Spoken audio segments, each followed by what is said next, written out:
உபேந்திரா இயக்குன பல திரைப்படங்களை பற்றி அடுத்தடுத்து பேசணும்னு சொல்லி மென்ஷன் பண்ணிட்டு இருந்தேன். இதில் இந்த படத்தை பற்றி இப்போ பேசணும்னு நினைக்கிறேன். ஏன்னா இந்த படத்துக்கும் தமிழ்நாடுக்கும் ஒரு பெரிய சம்மந்தம் இருக்குது. அண்ட் இந்த படத்துக்கும் நம்ம சூப்பர் ஸ்டார் ரஜினிகாந்துக்கும் ஒரு பெரிய சம்மந்தம் இருக்குது. ஸோ அந்த திரைப்படம் தான் H2O. எஸ், இந்த H2Oங்கிற படம் 2000 ரிலீஸ் ஆன 2000 ப்ரொடியூஸ் பண்ணி 2001 ரிலீஸ் ஆன திரைப்படம்னு நினைக்கிறேன். அண்ட் இந்த படத்தில் என்ன தமிழ்நாட்டுக்கு சம்மந்தமான விஷயமா இருக்குதுன்னா, இந்த படத்தை ஒரு முழுக்க முழுக்க ஒரு மெட்டஃபர் திரைப்படம்னு சொல்லலாம். ஆக்சுவலாக இந்த படத்துக்குள்ளே மெட்டஃபர் இருக்காது, மெட்டஃபருக்குள்ளே தான் படமே இருக்கும். அது ஏங்கிறது இந்த படத்தோட பிளாட்டை நான் சொல்கிறப்போ உங்களுக்கு புரியும். இந்த படம் காவேரி இஷ்யூவை பற்றி பேசின ஒரு படம்.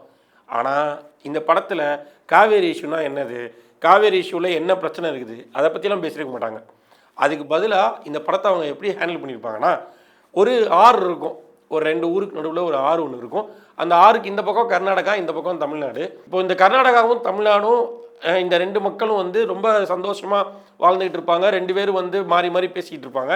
அப்போது ஊருக்குள்ளே ஒரு கேரக்டர் ஒருத்தர் வருவான். வந்ததுக்கப்புறம் எல்லாரோட மைண்டும் கொலாப்ஸ் ஆகி எல்லாருமே வெட்டிக்கிட்டு அடிச்சுக்கிட்டு சாக ஆரம்பிச்சிருவாங்க. அப்போது ஒரு கன்னட பொண்ணுக்கும் ஒரு தமிழ் பையனுக்கும் ஒரு லவ் ஒன்று ஸ்டார்ட் ஆகி இருந்திருக்கும். ஸோ அவங்கள அடித்து விரட்ட பார்ப்பாங்க. அதில் அந்த பையன் இந்த பக்கம் மாட்டிப்பான்.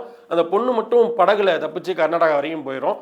ஆனால் இவங்க 2 பேரும் சேர்ந்து பிறந்த ஒரு குழந்தை கர்நாடகாலே வளரும். அது ஒரு பொன் குழந்தை. அந்த குழந்தை பேர் காவேரி.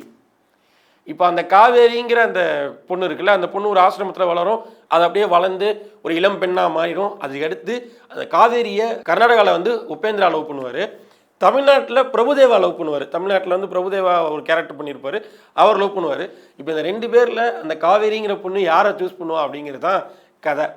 ஸோ காவேரி இஷ்யூவை ஃபுல் அண்ட் ஃபுல் ஒரு மெட்டஃபர்ஸோடு வச்சு சொல்லியிருப்பார் உபேந்திரா. இந்த கதையை முதல்ல அவர் நரேட் பண்ணது சூப்பர் ஸ்டார் ரஜினிகாந்த் கிட்டையும் கன்னட சூப்பர் ஸ்டார் ராஜ்குமார் கிட்டையும் தான்.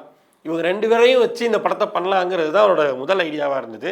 ஆனால் அப்போது இந்த படத்தில் பல்வேறு கான்ட்ரவர்சியான விஷயங்கள்லாம் இருக்குதுங்கிறதுனால 2 பேருமே இந்த கதையை ரிஜெக்ட் பண்ணிடுறாங்க.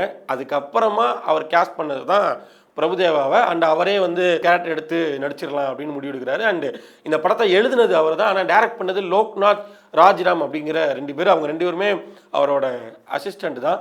அண்ட் இவங்களை வச்சு டைரக்ட் பண்ணி இந்த படத்தை முடிக்கிறாரு. அண்ட் இந்த படத்தோட கிளைமேக்ஸில் இப்போ இந்த பொண்ணு யாரை சூஸ் பண்ணுவா அப்படிங்கிற ஒரு விஷயம் இருக்குல்ல, அதையும் ரொம்ப கிளவராக ஒரு ஓப்பன் எண்டாக முடிச்சிருப்பார் உபேந்திரா. ஒரு சியாமிஸ் ட்வின்ஸு, அதாவது நம்ம மாற்றான் சூர்யா மாதிரி இருக்கிற ஒரு ட்வின்ஸை வச்சு அங்கே ஒரு மெட்டஃபர் ஒன்று சொல்லியிருப்பார். அண்ட் இந்த மெட்டஃபர் இந்தியன் சினிமாவோட முக்கியமான ஒரு மெட்டஃபராக பார்க்கப்படுது. அதுக்கடுத்து இதே மாதிரியான பிரச்சனை கொண்ட பல்வேறு மாநிலங்களில் ஒரு திரைப்படத்தை எடுக்கிறப்போ இந்த சியாமிஸ் ட்வின்ஸை வச்சு அந்த பிரச்சனையை சொல்லலாம் அப்படின்ற மாதிரி பல டேரக்டர்ஸ் முன்னெடுத்துருக்கிறாங்க. அண்ட் இந்த படம் ஒரு பைலிங்குவல் படம், தமிழ் கன்னடா 2 லாங்குவேஜ்லையுமே இந்த படம் இருக்கும். பிரபுதேவாவோட போர்ஷன் ஃபுல்லாக தமிழில் இருக்கும், இந்த பக்கம் ஃபுல்லாக கன்னடத்தில் இருக்கும். அண்ட் கண்டிப்பாக யூடியூப்பில் அவைலபிளாக இருக்குது. தமிழில் ஃபுல் அண்ட் ஃபுல் தமிழ் டப்பில் பார்க்கணுன்னா H2O காவேரி அப்படிங்கிற பேரில் அவைலபிளாக இருக்குது. கண்டிப்பாக ட்ரை பண்ணி பாருங்கள். ரொம்ப வித்தியாசமான ஒரு திரைப்படத்தை பார்த்து ஒரு அனுபவம் உங்களுக்கு கிடைக்கும். அண்ட் இந்த படத்தை நீங்கள் முன்னாடியே பார்த்துருந்தீங்கனாலும் கீழே மென்ஷன் பண்ணுங்கள்.